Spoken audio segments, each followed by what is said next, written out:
மாணவ செல்வங்களுக்கு வணக்கம். புறப்பரப்பு வேதியியல் இந்த பாடத்திலிருந்து கூழ்மங்களை தூய்மையாக்குதல் இந்த பாடப்பகுதியை பற்றி தான் இந்த வீடியோவில் டிஸ்கஸ் பண்ண போகிறோம். ரொம்ப புரிஞ்சுக்கிறதுக்கு ஈஸியான டாபிக் இது. At the same time public examination point of வியூவில் பார்த்தீங்கன்னாலும் ரொம்ப இம்பார்ட்டண்ட்டான டாபிக் இது. இந்த கூழ்மங்களை தூய்மைப்படுத்தணுமா, கூழ்மங்கள் கூட மாசு இருக்குமா அப்படின்னு பார்த்தீங்கன்னா, இந்த கூழ்மங்களை வேறு முறையில் நம்ம தயாரிக்கிறோம் இல்லையா? கூழ்மங்களை தயாரித்தல்ல பார்த்தோம். வேறு முறையில் தயாரிக்கிறதுனால இந்த கூழ்மங்கள் கிட்ட மாசுக்கள் இருக்குது. இந்த மாசுக்கள் என்ன பண்ணிடும்னா, இந்த கூழ்மத்தை திரிய வச்சிரும், அப்படியே கீழே செட்டில் ஆக வச்சிரும். ஒரே மாதிரி இருக்கணும், அப்போ தான் அது கூழ்மம் இல்லையா? கீழே போய் செட்டில் ஆகிட்டு மேலே அதில் இருக்கக்கூடிய கரைசல் தனியாக இருந்துச்சுன்னா அது கூழ்மம் கிடையாது, அது திரிஞ்சு போச்சுன்னு அர்த்தம். அந்த செயல்முறையை நம்ம திரிதல்னு சொல்வோம். முக்கியமாக இதுக்கு காரணம் மின்பகுளிகள் தான். அதனால் மின்பகுளிகள் தான் இங்கே மாசுக்களாக இருக்க முடியும். அப்போது கூழ்மமாகவே இருக்கிறது ரொம்ப முக்கியம், திரியக்கூடாது. அப்போ அந்த திரிதலுக்கு காரணமான மாசுக்களை நம்ம கண்டிப்பாக நீக்கணும். அதை தான் நம்ம கூழ்மங்களை தூய்மையாக்கல் அப்படின்னு சொல்கிறோம். அதுக்கான மிக முக்கியமான 3 முறைகள் என்னன்னு பார்த்தீங்கன்னா, கூழ்ம பிரிப்பு, மின்னார் கூழ்ம பிரிப்பு, நுண் வடிகட்டல். இங்கே இப்படி ஒரு கேள்வி கூட கேட்கலாம், கூழ்மங்களை தூய்மையாக்கும் முறைகள் யாவை கேட்டால் இது 3த்தையும் எழுதணும், சரியா? இதில் முதல் முறையான கூழ்ம பிரிப்பு பற்றி தான் பார்க்க போகிறோம். இந்த கூழ்ம பிரிப்பு முறையை பயன்படுத்தி முதல்ல ஒரு கூழ்மத்தில் இருந்து மாசுக்களை நீக்கின அறிஞர் யாருன்னு பார்த்தீங்கன்னா கிரஹாம். அவர் 1861 ஒரு கூழ்ம பிரிப்பானை கொண்டு ஒரு கூழ்மத்தை தூய்மைப்படுத்துகிறாரு. அந்த கூழ்ம பிரிப்பானை நம்ம எப்படி சொல்லலாம், ஒரு கூறு புகவிடும் சவ்வு. ஒரு கூறு புகவிடும் சவ்வுன்னா என்ன? அது ஒரு சவ்வு, அது யாரோ ஒருத்தரை தான் புகவிடும். ஒரு கூறு, ஒரே ஒரு கூரை தான் அது புகவிடும். இப்போ இந்த மாதிரி ஒரு அமைப்பு இருக்குது. இப்போ இங்கே பலூன் மாதிரி இருக்குல்ல, இது இது ஒரு கூறு புகவிடும் சவ்வினால் செய்யப்பட்ட பை. இந்த பைக்குள்ளே நம்ம தூய்மைப்படுத்த வேண்டிய கூழ்மத்தை எடுத்துக்கிறோம். அப்போ கூழ்மமும் இங்கே இருக்குது, ப்ளஸ் மாசுவும் இருக்குது. இப்போ மாசு அப்படிங்கிறது யாருன்னா மின்பகுளி தான் மாசு. இப்போ இதுக்குள்ளே நீர், தூய நீர் உள்ளே வருது. தூய நீர், அதாவது மாசுள்ள நீர் வெளியில் போகுது. தூய நீர் கிடையாது, மாசுள்ள நீர் வெளியில் போகுது. இந்த மாசு எங்கேருந்து வந்துச்சுன்னா, இந்த கூழ்மத்தில் இருக்கிற மாசு வெளியில் வந்துடுது. இப்போ ஒன்றும் இல்லை பாருங்கள், தண்ணி இந்த பக்கம் என்ட்ராகி இங்கே வெளியில் போகுது. இது ஒரு கண்டெய்னர், இதுக்குள்ளே ஒரு கூறு புகவிடும் சவ்வினால் செய்யப்பட்ட பை வச்சுருக்கோம். அந்த பைக்குள்ளே மாசு கொண்ட கூழ்மத்தை வச்சிடுறோம். இப்போ தண்ணியை பாஸ் பண்ணுறோம். இப்போ இந்த சவ்வு பைக்குள்ளே இருக்கிற கூழ்மத்தால் இங்கேருந்து வெளியில் வர முடியாது. ஆனால் இதுக்குள்ளே இருக்கிற மின்பகுளி அல்லது மாசுவால் இது உள்ளேருந்து வெளியில் வர முடியும். யாரால் வர முடியும்? வெளியில் வர்றவங்க எல்லாம் மாசு. இந்த மாசுலாம் யாரு? மின்பகுளிகள். ஞாபகம் வச்சுக்கணும், மின்பகுளிகள்.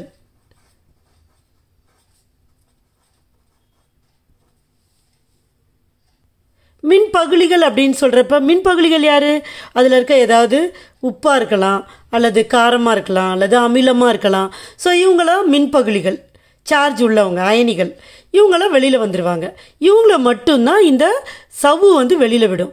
அப்போது அதுக்குள்ளே இருக்க மாசெல்லாம் வெளியில் வந்துடுது, கூழ்மம் மட்டும்தான் உள்ளே இருக்குது. தண்ணி எப்படி பாஸ் பண்ணுறோம், வெளியில் வந்த மாசெல்லாம் அப்படியே இந்த தண்ணியோட அடித்து செல்லப்பட்டு வெளியேற்றப்பட்டுவிடும். இப்போ இதே தத்துவம் தான் இந்த கிட்னி சரியாக ஃபங்க்ஷன் ஆகாத நோயாளிகளோட ரத்தத்தை டயாலிசிஸ் பண்ணுவாங்க, நீங்கள் கேள்விப்பட்டிருப்பீங்க. இந்த தத்துவம் தான் அங்கேயும் பயன்படுது. இப்போ நம்ம அடுத்த முறையான 2வது முறையான மின்னார் கூழ்ம பிரிப்பை பற்றி பார்க்க போகிறோம். இதுவும் கூழ்ம பிரிப்பு தான். அப்போ முதல் முறை தான் இதுவுமே. ஆனால் இங்கே மின்சாரத்தை பயன்படுத்தி கூழ்ம பிரிப்பை நிகழ்த்த போகிறோம். அதனால் இது மின்னார் கூழ்ம பிரிப்பு. அப்போ கூழ்ம பிரிப்பு எங்கே நடக்குது? மின் புலத்தில் நடப்பதனால் இது மின்னார் கூழ்ம பிரிப்பு. இப்போ பாருங்கள், இது ஒரு கண்டெய்னருக்குள்ளே இருக்குது அப்படின்னு நீங்கள் இமேஜின் பண்ணிக்கோங்க. இது ஒரு கண்டெய்னர். இப்போ உள்ளே இருக்கிறது கூழ்ம கரைசல். இப்போ இங்கே 2 இது மாதிரி இருக்குல்ல, இது ஒரு கூறு புகவிடும் சவ்வு. இப்போ இங்கே மின்வாய்கள். ஏன் மின்வாய்கள்? ஏன்னா மின்புலத்தில் நிகழப்போகுது. ஸோ இங்கே ஒரு மின்வாய், இங்கே ஒரு மின்வாய் இருக்குது. இது கனெக்ஷன் கொடுத்துடுறோம், கரண்ட் கனெக்ஷன் கொடுத்துடுறோம். இப்போ இங்கே தூய நீர் இருக்குது, இங்கேயும் நீர் இருக்கும். இது எதிர்மின்வாய்னு வச்சுக்கோங்க, இது நேர்மின்வாய். அப்போது கூழ்மத்தை இங்கேருந்து கீழேருந்து அமுச்சிட்டே இருப்பாங்க கூழ்ம கரைசலை. சரியா? இப்போ பார்த்தீங்கன்னா இங்கே மின்புலம் இருக்குது. இப்போ இங்கே எதிர்மின்வாய், இங்கே நேர்மின்வாய். இப்போ இந்த கூழ்ம கரைசல் மாசுள்ள கூழ்ம கரைசல். அப்போ இது கூட என்ன இருக்குது?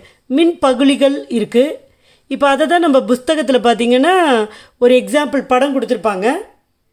இதில் பார்த்தீங்கன்னா பாருங்கள், அந்த மின்பகுளி சோடியம் குளோரைடாக கொடுத்துருக்காங்க. அதாவது கூழ்மத்தில் Na+Cl- அயனிகள் மாசாக இருக்குது.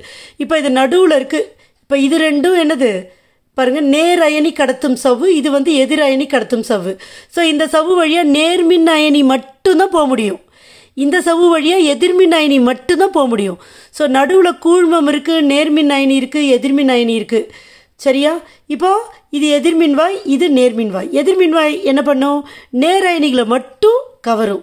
அப்போ இந்த நேர் அயனிகள் இந்த சவ்வின் வழியாக ஊடுருவி இந்த எதிர்மின்வாய்க்கு வரும்.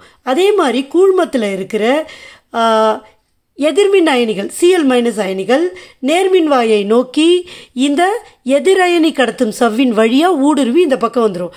அப்போ இருக்கிற Na++ எல்லாம் இந்த பக்கம் போயிடுவார், இருக்கிற Cl- எல்லாம் இந்த பக்கம் போயிடுவார். அப்போ நடுவில் யார் மட்டும்தான் கடைசியில் இருக்கும்? கூழ்மம் மட்டும்தான் இருக்கும். அப்போ கூழ்மத்து கூட இருந்த மின்பகுளிகள் முற்றிலுமாக நீக்கப்படுகிறது. இது கூழ்ம பிரிப்பு சவ்வின் மூலமாக நடக்குது. ஆனால் இந்த செயல்முறை மின்புலத்தின் மூலமாக நிகழ்த்தப்படுவதால் இது நம்ம என்ன சொல்கிறோம்? மின்னார் கூழ்ம பிரிப்பு. இதில் ரொம்ப ரொம்ப முக்கியமான பாயிண்ட் என்னென்னா, கூழ்ம பிரிப்பும் மின்னார் பிரிப்பும் கிட்டத்தட்ட ஒன்று தான். இது மின்னார் கூழ்ம பிரிப்பு மின்சாரத்தினால், அதாவது மின்புலத்தினால் நிகழ்த்தப்படுகிறது அப்படின்னு பார்த்தோம். பட் என்னென்னா, மின்புலத்தினால் நிகழ்த்தப்படுறதுனால இது ரொம்ப ரொம்ப வேகமாக நடக்கும். அப்போ சாதாரண கூழ்ம பிரிப்பு முறையை விட மின்னார் கூழ்ம பிரிப்பு வேகமாக நடக்கும். அதுதான் துரிதமானது அப்படின்னு கொடுத்துருக்காங்க. அடுத்தது 3வது முறை பார்க்கலாம். 3வது முறை என்னன்னு பார்த்தீங்கன்னா நுண் வடிகட்டல். இதில் வடிகட்டல் அப்படிங்கிற ஒரு வார்த்தை இருக்குது, அது உங்களுக்கு புரியும் வடிகட்டுறது. இதுக்கு ஏன் நுண் வடிகட்டல் அப்படின்னு பேருன்னு பார்த்தீங்கன்னா, நம்ம யூஸ் பண்ண போகிற வடித்தாளை வச்சு இதுக்கு நுண் வடிகட்டல்னு பேர். இப்போ வடித்தாளில் 2 விதமான வடிதாட்கள் இருக்குது. சாதாரண வடிதாள், நுண் வடித்தாள். சாதாரண வடித்தாள் மூலமாக நீங்கள் மாசுள்ள கூழ்மத்தை வடிகட்டுறப்ப கூழ்மமும் ஊடுருவி கீழே போயிடும். ஆனால் நுண் வடித்தாள் மூலமாக நீங்கள் வடிகட்டுறப்ப அதில் இருக்கிற மின்பகுளி மாசு மட்டும் கீழே இறங்கிடும். அந்த வடிதாளுக்கு மேலேயே கூழ்மம் தங்கிடும். ஸோ அதுதான் இந்த 2 வடிதாட்களுக்குள்ள பெரிய பெரிய நமக்கு ரொம்ப பயன்படுற வித்தியாசம். ஸோ நுண் வடித்தாளை பயன்படுத்தி நம்ம வடிகட்ட போகிறதுனால இந்த நிகழ்ச்சிக்கு நுண் வடிகட்டல் என்று பெயர். அப்போ நுண் வடிகட்டல் என்றால் என்ன அப்படின்னு கேட்டாங்கன்னா, மின் பகுளிகளிடமிருந்து கூழ்மத் துகள்களை நுண் வடிதாள் வழியாக வடிகட்டி நீக்கும் முறைக்கு நுண் வடிகட்டல் என்று பெயர். இந்த நுண் வடிதாட்கள் யாராக இருக்கலாம், எப்படி இருக்கலாம் அப்படின்னு பார்த்தீங்கன்னா, கொலோடியான் அல்லது பளிங்குத்தாள் அல்லது விஸ்கிங், இந்த மாதிரி பொருட்களை கொண்டு இந்த நுண் வடிதாளை தயாரிக்கிறாங்க. சரியா? ஸோ அதை தான் வடிகட்டுறதுக்கும் பயன்படுத்துகிறாங்க. அப்போ நுண் வடிதாட்களாக எதை பயன்படுத்த முடியும் அப்படின்னு 1 மார்க் கொஷினில் கூட கேட்கலாம். அதில் இந்த கொலோடியான் அப்படிங்கிறது என்ன? கொலோடியன் அப்படின்றது என்னென்னா, ஆல்கஹால் மற்றும் நீர் கலவையில் 4% நைட்ரோ செல்லுலோஸ் கலந்த கலவை. அதாவது ஆல்கஹால் நீர் கலவையில் 4% நைட்ரோசெல்லுலோஸ் கரைஞ்சிருக்கணும். ஸோ அந்த கரைசலை தான் கொலோடியோன்னு சொல்கிறோம். அதை வச்சு நுண்வடித்தாளை தயாரிக்கிறாங்க. அல்லது அது பளிங்கு தாளாக இருக்கலாம், அல்லது விஸ்கிங் கொண்டு தயாரிக்கப்பட்ட தாளாக இருக்கலாம். இப்போ இந்த கூழ்ம துகள்லாம் இறங்காதுன்னு சொன்னோம் நுண்வடித்தாள் மூலமாக. அப்போ அது போய் அந்த வடித்தாளில் இருக்கிற சிறிய சிறிய துளைகளை அடைச்சிக்க கூடாது. அதுக்காக விரைவாக நடத்துறதுக்கு அழுத்தம் செலுத்தி இந்த செயல்முறையை செய்யலாம். அப்படி செய்கிறப்ப கூழ்ம துகள்கள் வடித்தாளிலே தங்கிடும். மாசுக்கள்லாம் வடித்தாளை தாண்டி வடிகட்டி கீழே இறங்கிடும். கூழ்ம துகள்கள் வடித்தாளில் தங்கிடும், மாசுகள்லாம் கீழே இறங்கிடும். ஸோ இப்படியாக கூழ்மங்கள் இந்த 3 முறைகளின் மூலமாக தூய்மைப்படுத்தலாம். ரொம்ப ரொம்ப எளிமையான பாடப்பகுதி உங்களுக்கு புரிஞ்சிருக்குன்னு நம்புகிறேன். தேங்க்யூ.